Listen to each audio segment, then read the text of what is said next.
Hello, my name is Larry Dobrow. I'm the senior editor of MM+M. I'm here today with Hans Kaspersetz, who is the president and chief strategist of Arteric. Thanks so much for being here today. Hey Larry, thanks for having me back. All right. First question, how do pharma brands and their agencies retool their marketing programs to respond to technological innovations? Well, it's a pretty big question, and I think when you look at the way the industry is changing, right, the agency model in particular is really sort of evolving. You know, you see a lot of things coming out of Procter & Gamble changing it.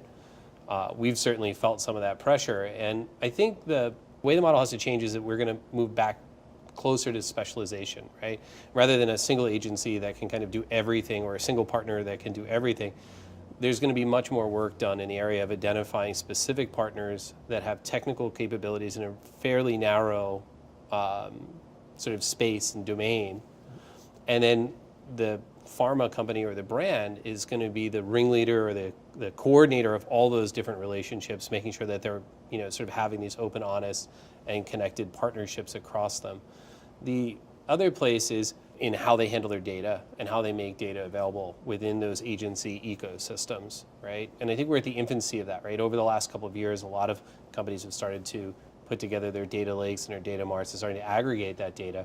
Now we're going to start to see the fruits of that as that data is made available and can be analyzed by all the different partners. What are the major obstacles to pharma and healthcare brands when they incorporate new technologies and innovations into their marketing programs? And one of the challenges that we see is the annual budgeting cycle. Quite frequently, these programs actually take more than a single budget cycle to develop and execute on and get learnings from. So having a situation where, you know, you can propose a program in year one, you have some metrics and outcomes, right, at the end of year one that will guarantee year two, so you can make those longer term investments. Going right along with that, I think there's a lot of work that needs to be done in breaking down the walled gardens. And when I say walled gardens, what I mean is, like, you have, you know, technologies, knowledge, and data with each of your partners or your vendors. Then you have all three of those things with each of your platforms.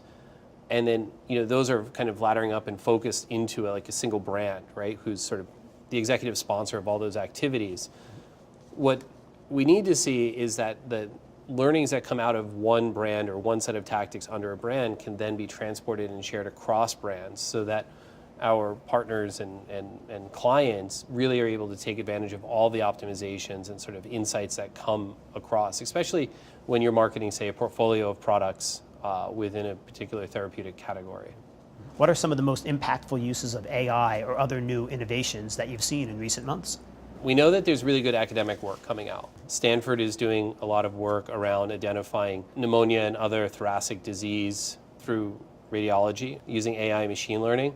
You know, on the commercial end of things, IDX just was FDA approved for artificial intelligence algorithms that can identify diabetic retinopathy.